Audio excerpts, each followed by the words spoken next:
욥기 15장 말씀입니다. 구약성경 774페이지입니다. 욥기 15장. 대만 사람 엘리바스가 대답하여 이르되 지혜로운 자가 어찌 헛된 지식으로 대답하겠느냐? 어찌 동풍을 그의 복부에 채우겠느냐? 어찌 도움이 되지 않은 이야기 무익한 말로 변론하겠느냐? 참으로 내가 하나님 경외하는 일을 그만두어 하나님 앞에 묵도하기를 그치게 하는구나. 네 죄악이 네 입을 가리치나니 내가 간사한 자의 혀를 좋아하는구나. 너를 정죄한 것은 내가 아니여 네 입이라. 네 입술이 네게 불리하게 증언하느니라. 네가 제일 먼저 난 사람이냐? 산들이 있기 전에 네가 출생하였느냐? 하나님의 오묘하심을 네가 들었느냐? 지혜를 홀로 가졌느냐? 네가 아는 것을 우리가 알지 못하는 것이 무엇이냐? 네가 깨달은 것을 우리가 소유하지 못한 것이 무엇이냐? 우리 중에는 머리가 흰 사람도 있고 연로한 사람도 있고 네 아버지보다 나이가 많은 사람도 있느니라. 하나님의 위로와 은밀하게 하시는 말씀이 네게 작은 것이냐? 어째 네 마음에 불만스러워하며 네 눈을 번득거리며 네 영이 하나님께 분노를 터뜨리며 네 입을 놀리느냐? 사람이 어찌 깨끗하겠느냐? 여인에게서 난 자가 어찌 의롭겠느냐? 하나님은 거룩한 자들을 믿지 아니하시나니 하늘이라도 그가 보시기에 부정하거든. 하물며 악을 저지르기를 물마심같이 하는 가증하고 부패한 사람을 용납하시겠느냐? 내가 네게 보이리니 내게서 들으라. 내가 본 것을 설명하리라. 이는 곧 지혜로운 자들이 전하여 준 것이니 그들의 조상에게서 숨기지 아니하였느니라. 이 땅은 그들에게만 주셨으므로 외인은 그들 중에 왕래하지 못하였느니라. 그 말에 이르기를 악인은 그의 일평생에 고통을 당하며 포악자의 횟수는 정해졌으므로 그의 귀에는 무서운 소리가 들리고 그가 평안할 때 멸망시키는 자가 그에게 이르리니 그가 어두운 데서 나오기를 바라지 못하고 칼날이 숨어서 기다리느니라. 그는 헤매며 음식을 구하여 이르기를 어디 있느냐 하며 흑암의 날이 가까운 줄을 스스로 아느니라. 환난과 역경이 그를 두렵게 하며 싸움을 준비한 왕처럼 그를 쳐서 이기리라. 이는 그의 손을 들어 하나님을 대적하며 교만하여 전능자에게 힘을 과시하였음이니라. 그는 목을 세우고 방패를 들고 하나님께 달려드니 그의 얼굴에는 살이 찌고 허리에는 기름이 엉기었고 그는 황폐한 성읍, 사람이 살지 아니하는 집, 돌무더기가 될 곳에 거주하였음이니라. 그는 부유하지 못하고 재산이 보존되지 못하고 그의 소유가 땅에서 증식되지 못할 것이라. 어두운 것을 떠나지 못하리니 불꽃이 그의 가지를 말릴 것이라. 하나님의 입김으로 그가 불려가리라. 그가 스스로 속아 허무한 것을 믿지 아니할 것은 허무한 것이 그의 보응이 될 것임이라. 그의 날이 이르기 전에 그 일이 이루어질 것인즉 그의 가지가 푸르지 못하리니 포도 열매가 익기 전에 떨어짐 같고 감람꽃이 곧 떨어짐 같으리라. 경건하지 못한 무리는 자식을 낳지 못할 것이며 뇌물을 받는 자의 장막은 불탈 것이라. 그들은 재난을 잉태하고 죄악을 낳으며 그들의 뱃속에 속임을 준비하느니라. 욥의 답변, 친구들의 충고에 대한 그 거부에 대하여 이제 친구들의 두 번째 권면이 이제 시작이 됩니다. 처음과 마찬가지로 대만 사람 엘리바스가 먼저 이제 등장을 합니다.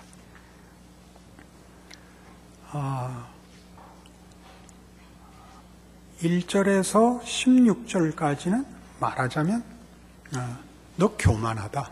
네가 이렇게 자신만만하게 남의 충고를 거절할 만큼 네가 잘났냐? 이렇게 하는 얘기고 20절 이하는 악인은 아무리 잘난 척 해봤자 결국 패망으로 심판으로 끝난다 하는 일종의 공갈 협박 및 저주입니다. 그래서 엘리바스는 그 처음에 했던 4장과 5장에서 했던 동일한 주장을 이제 반복하며 좀 더 강도를 높이고 있습니다. 문제는 이 욥기에 등장하는 친구들의 충고가 내용상 옳다는 사실입니다. 그게 이제 우리가 욥기를 읽을 때 어려운 점입니다. 욥기에 나오는 친구들의 충고는 다 옳은데 결론에 가면 욥이 옳고 세 친구가 틀렸다고 하나님이 판정을 한다는 사실입니다.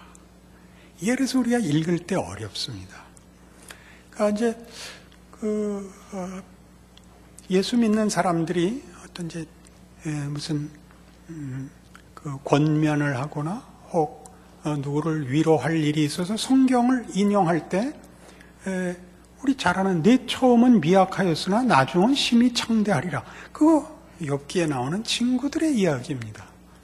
그 말은 옳은 말이고 맞는 말인데 그럼 왜 하나님이 욥이 옳고 친구들이 틀렸다고 하는가 하는 문제지요. 지금 오늘 15장을 놓고 보자면 엘리바스나 또 그의 친구들과 다 같이 그들은 욥이 지금 믿음을 떠나 있다고 생각을 하고 어디선가 실패했고 회개하지 않는다고 생각한다는 사실입니다. 그들이 말하는 하나님이 어찌 부족하시겠느냐, 하나님이 어찌 모르는 게 있겠느냐, 내가 하나님을 믿고 의지한다면 고난이 아무리 심할지라도 결국은 복을 받을 것이요, 내가 아무리 옳다고 우겨도 내가 잘못했으면 결국 벌 받을 것이다 라는 말은 다 옳습니다. 그러나 이제 욥기에서 성경이 하고 싶은 얘기는 그게 맞으면 다가 아니라는 거죠. 어렵죠. 옳으면 다가 아니라는 얘기라는 게 욥기입니다.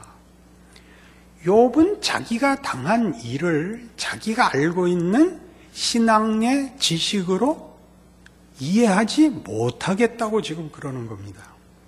그러니까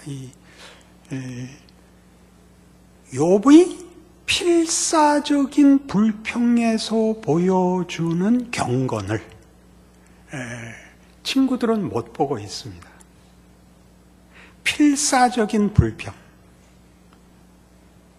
보여지는 경건, 그런 말이 있나요? 앞뒤가 안 맞죠? 필사적인 불평에서 보여지는 경건. 저는 조금 이해가 됩니다. 여러분,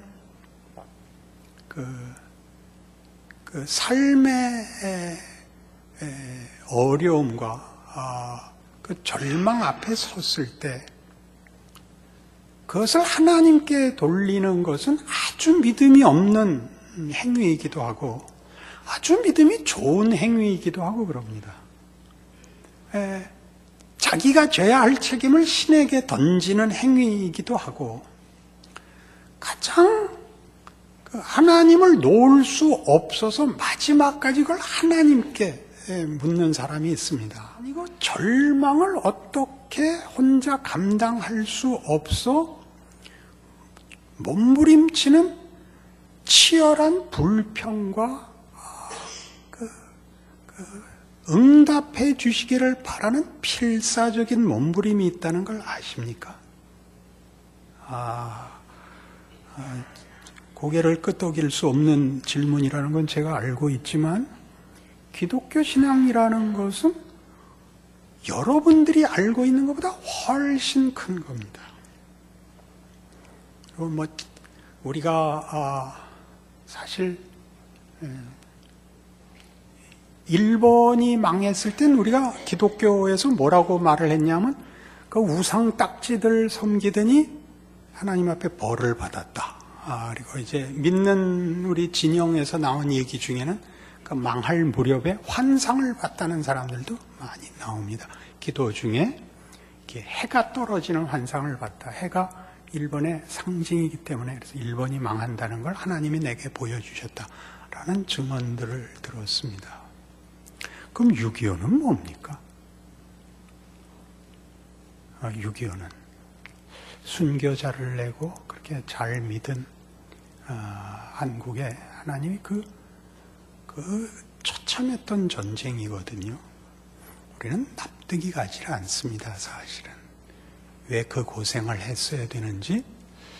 그 탈북자들이 와서 북한에서 고생한 얘기를 했을 때 우리 피난 시절의 그 사진들과 그걸 보여주면 그들이 웁니다.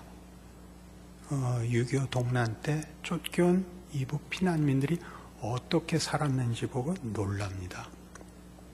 자기네들만 고생한 게 아니라는 사실 때문에 우는데 동정해서 우는 건 아니겠죠. 삶이 얼마나 만만치 않은 것인지를 감당할 수 없어서 우는 것이라고 생각합니다. 그러니까 지금 욥기에서 우리가 놀라는 것은 이 세 친구의 옳은 것이 하나님 앞에 말하자면 틀렸다라고 결말을 보게 되는 것은 그것을 어떻게 사용하는지에서 틀렸다는 얘기라고 보아집니다. 욥은 끊임없이 이 필사적인 불평으로 하나님께 나아갑니다. 하나님께 나아가는데 필사적인 불평으로 하나님께 나아간다는 말은 무슨 뜻이냐면 지금 이 친구들의 말에 의하면 그건 하나님께까지 갖고 갈 필요 없이 하나의 원칙에서, 그죠? 하나의 당연한 상식에서 옳고 그름이 판단될 문제인데 틀린 주제, 저들이 보면 고난을 당하고 어려움을 당하는 건 분명히 하나님 앞에 뭔가 잘못한 증거입니다. 그 주제에 하나님을 만나자고 그러는가? 이렇게 된 겁니다. 이해하시겠습니까? 그럼 제가 여러분에게 이렇게 물을 수 있습니다. 여러분은 하나님이 원칙을 지켜주셨으면 좋겠습니까? 원칙을 안 지켜주셨으면 좋겠습니까? 우리 손 한번 들어볼까요? 정답을 맞추라는 것이 아닙니다. 여러분은 하나님이 원칙을 지키는 분이었으면 좋겠습니까? 원칙을 안 지킬 수도 있는 분이면 좋겠습니까? 여러분이 대답하기 나쁘면 여러분은 기독교가 하나님이 원칙을 지키는 게 좋습니까? 원칙을 안 지키는 게 좋습니까? 어렵죠. 하나님이 원칙을 지키면 우리는 다 지옥 가야 됩니다. 그게 기독교입니다. 그 말을 이해하시겠습니까? 욥기 내내 이런 공격과 자기도 공감하는 너희 말을 내가 안다. 그래서도 하나님께 나아가야겠다는 것은 그것 갖고 해결이 안 되니 법칙 말고 법칙을 쥐고 있는 주인에게 나가면 그 주인은 이렇게 융통성 없는 비정한 생각 없는 분이 아니실 것이다. 그렇지 않고서는 내가 이 일을 당할 리가 없다. 우리 지난주에 한 겁니다. 여기까지 내가 몰려서 인간이 뭔가, 인생의 가치가 뭔가에 대하여 내가 아는 것으로 답이 되지 않았다면, 그렇다면 창조주가 있을 수 없다. 그게 욥이 지금 직면한 문제입니다. 내가 알고 있던 이해, 내가 알고 있던 경험, 내가 알고 있던 해답으로 이해가 되지 않는 내가 있다면 그걸 만든 하나님은 거기에 대한 답이 있을 것이다. 그렇지 않다면 신은 없는 거다. 내가 답이 되지 않는 갈등과 절망 속에 빠져 있다면, 그것을 인간이 해결할 수 없어서 울부짖어야 한다면 신은 거기에 대한 답을 갖고 있어야 된다. 그렇지 않다면 창조의 자격이 없다. 이렇게 말하고 있는 것입니다. 좋으십니까? 그렇지 않으시군요. 우리는 이 인간이 얼마나 불가해한 존재인지를 아는 것만큼 하나님을 알게 됩니다. 아무도 인간을 구원해 줄 수가 없고 인간의 깊은 그 갈증을 해결할 수가 없습니다. 그건 본인이 아는 것만큼 압니다. 그것을 본인이 해결할 수 없다는 것을 아는 것만큼 하나님을 알게 됩니다. 그러니까 사실은 기독교 신앙에서 제일 어려운 게 뭐냐 하면 옳을 때입니다. 그 옳은 걸 어떻게 쓰느냐죠. 그러니까 이제 사심이 없을 때가 제일 곤란합니다. 사심이 없으면 옳다고 생각을 하거든요. 내가 내 이해관계나 음흉한 무슨 다른 딴 생각을 하지 않고 있을 때 그때는 무조건 옳다고 생각을 하죠. 옳습니다. 옳은 게 다가 아니다죠. 여기가 우린 예수의 오심입니다. 말이 안 되는 거죠. 하나님이 죄인을 구하러 죄인과 동일한 모습으로 찾아오셨다를 우리는 사실은 죽었다 깨도 이해할 수가 없습니다. 문제는 그게 사실이라는 사실입니다. 그러니까 예수를 믿는다는 말의 무시무시함은 이해가 되는 것이 아니라 그게 사실이라는 데 있습니다.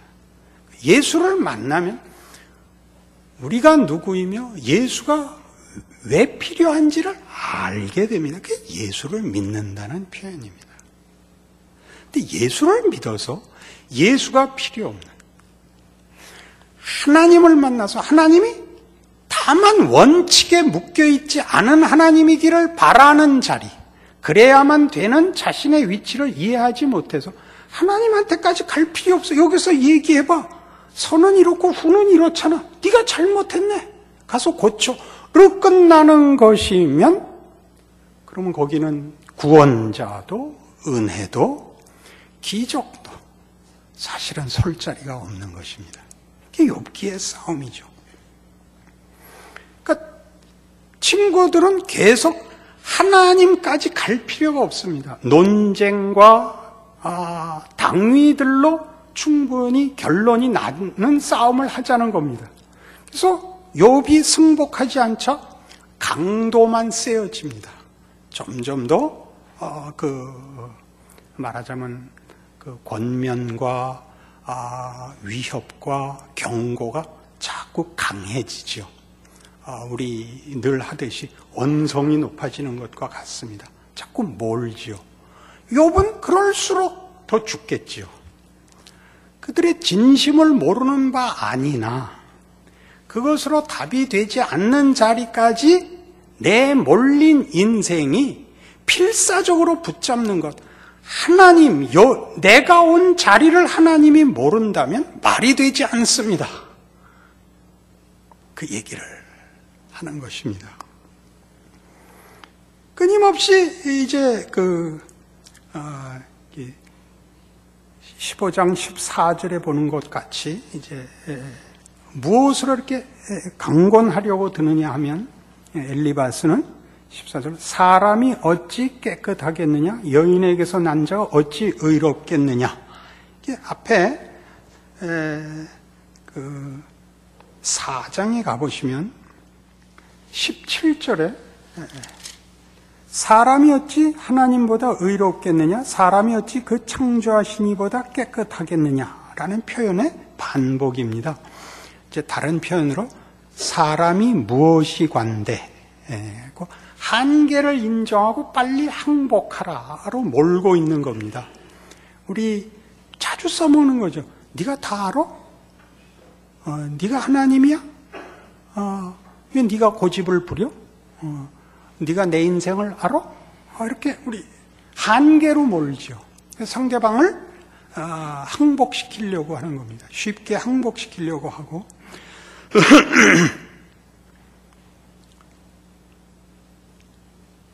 욥은 다르겠습니다. 7장에 보시면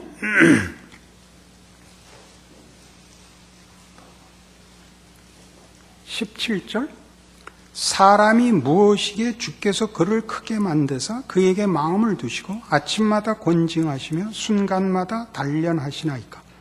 주께서 내게서 눈을 돌이키지 아니하시며 내가 침을 삼킬 동안도 나를 놓지 아니하시기를 어느 때까지 하시리까. 다르겠습니다. 엘리바스가 쓴 사람이 무엇이 관대는 한계를 인정하고 빨리 입 닫고 잠잠해라 라는 데 쓰고 있고, 욥이 쓰고 있는 것은 하나님이 우리가 생각하는 것보다 더 대접을 하시는 것 같다. 그렇지 않고서야 나 같은 것이 하나 잘못했다고 해서 이렇게 하나님이 집요하게 긴 시간 동안 이렇게 그렇게 나랑 싸움을 하실 리가 없다. 이렇게 나아가죠. 그러니까 그의 치열한 불평이 그로 하여금 하나님을 알고 하나님을 대면하는 자리로 그 인도하고 있다는 것을 이제 점차 보여주게 됩니다. 그런 차원에서 하나님을 만나는 것은 야곱의 경우와 같이 야곱이 그 평생을 하나님 없이 살아도 되는 인생을 살려고 애쓴 사람이거든요. 형한테서 장자의 명분 빼앗고 삼촌집에 외삼촌집에 도망가서 20년 동안을 잔꾀를 굴려서 부를 쌓고 그래갖고 미움을 사서 할 수 없이 다시 그 자기에게 복수하려고 기다리는 형한테 돌아올 수밖에 없게 됩니다.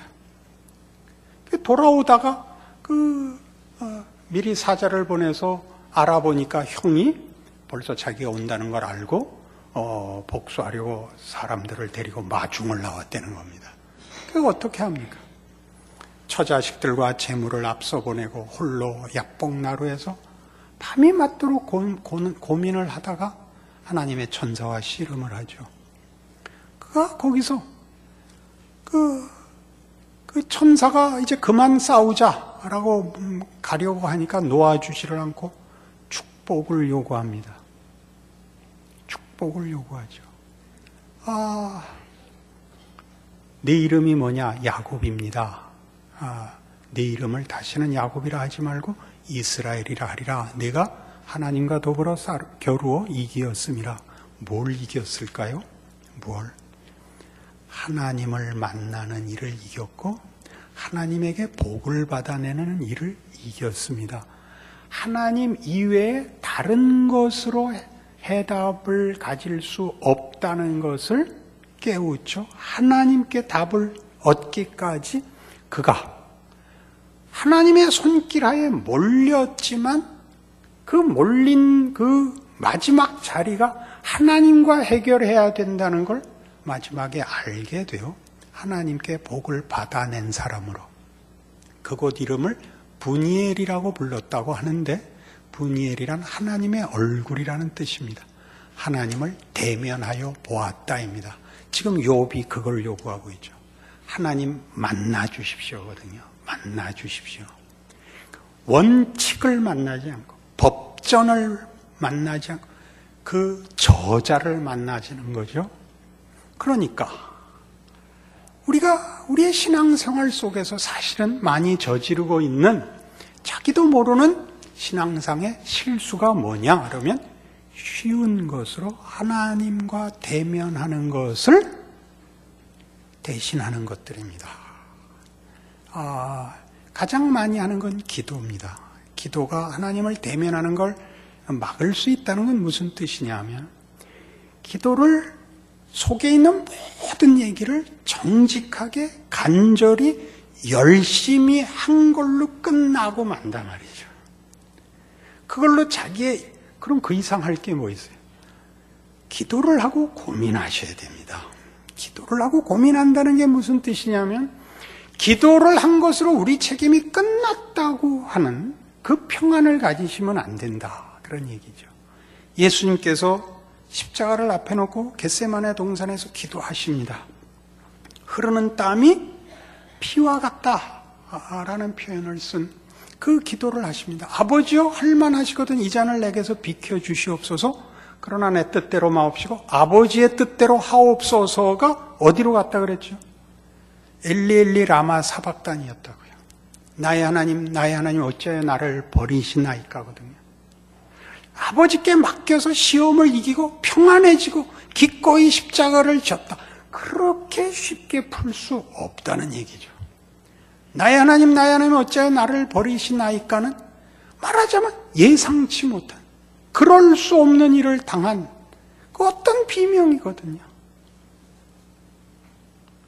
거기까지 순종해야 되는 거거든요. 순종의 길을 가겠다라고 내어놓았지 마음이 평안하고 이제는 아무래도 좋다라고는 가지 않는데 기도가 평안을 줄 수 있어요. 어려운 얘기입니다만은 늘 그러면 책임이 끝나고 답을 얻었다고 생각하면 욥의 친구들처럼 하나님의 더 깊은 부르심과 그를 만나야 하는 자리를 쉬운 것으로 외면하게 된다는 거지요.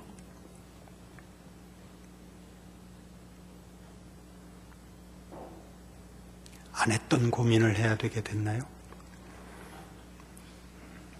여러분, 저는 나이가 들면 젊어서 고생하고 그 다음에는 이제 말년에는 이렇게 회상하며 반추하며 커피나 마시는 인생이 되는 줄 알았습니다. 여러분, 저랑 같이 늙어 오시니까 아시겠지만 그렇던가요? 아닙니다. 젊어서는 해보지 못한 고민을 해야 됩니다. 나라 걱정을 하게 됩니다. 그죠? 어떻게 내 마음대로 되라는 게 아니고 나라 걱정을 하게 되고 날씨 걱정을 하게 됩니다. 내년에도 올해같이 더우면 저는 이민을 갈 작정입니다. 젊어서는 자기의 이해의 한계가 매우 작다는 걸 모릅니다. 그리고 답이라는 게 대단히 모호하고 막연한 이론이나 이상으로 되어 있어서 그게 뭔지 실제로 잘 모릅니다. 나이가 드니까 비로소 알겠습니다. 그 간격, 그 거리 사이에 들어있는 실제들을 이해하게 되었습니다. 인생은 고단한 겁니다. 왜? 하나님이 당신과 우리 사이를 대강 끝내지 않으시겠다고 결심하였기 때문입니다. 그 아들을 육신으로 보내고 십자가에 매단 것 같이 우리를 부르시고 간섭하십니다. 쉽지 않습니다. 결단코 쉽지 않습니다. 그래서 야곱이 하나님을 대면한 것 같이 또 우리 베드로에서도 보죠. 예수님께서 이제 당신의 죽으심을 말합니다. 그리고 제자 중에 하나가 자기를 배신할 것을 예언하십니다. 베드로가 그의 충심을 토로했죠.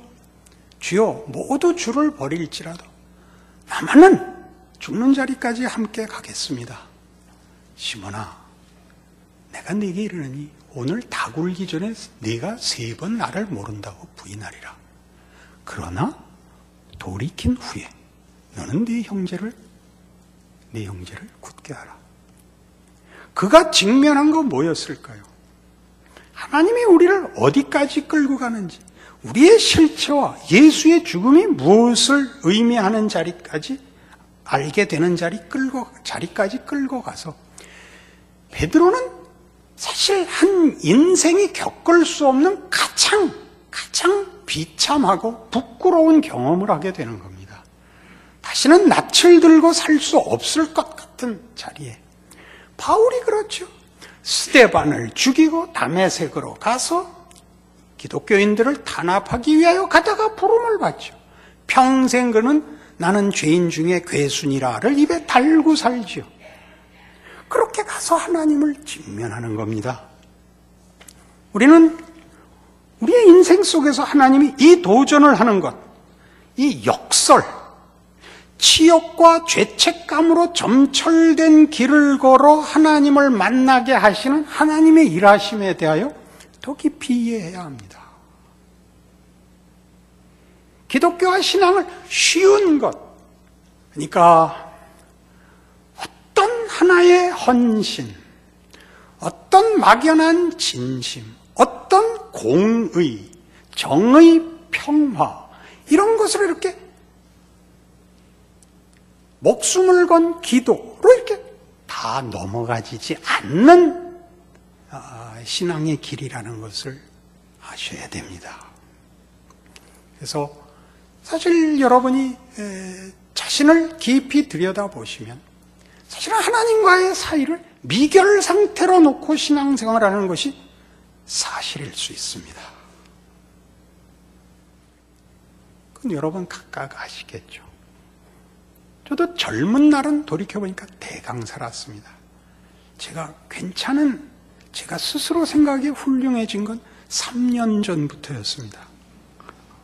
2010년부터인데 그때 죽을 것 같이 1년을 알았습니다. 죽음의 얼굴을 대면하자 그 얼굴을 만나지 않고는 하나님을 만날 수 없다는 걸 알게 됐습니다. 구원을 논하는 것 아닙니다. 이해하시죠? 구원이 시작한 여정입니다. 구원받고 만세 부르면 끝나는 것이 아니라 죽었다고 복창해야 되는 길의 시작이었더란 말이죠. 그것이 욥기입니다.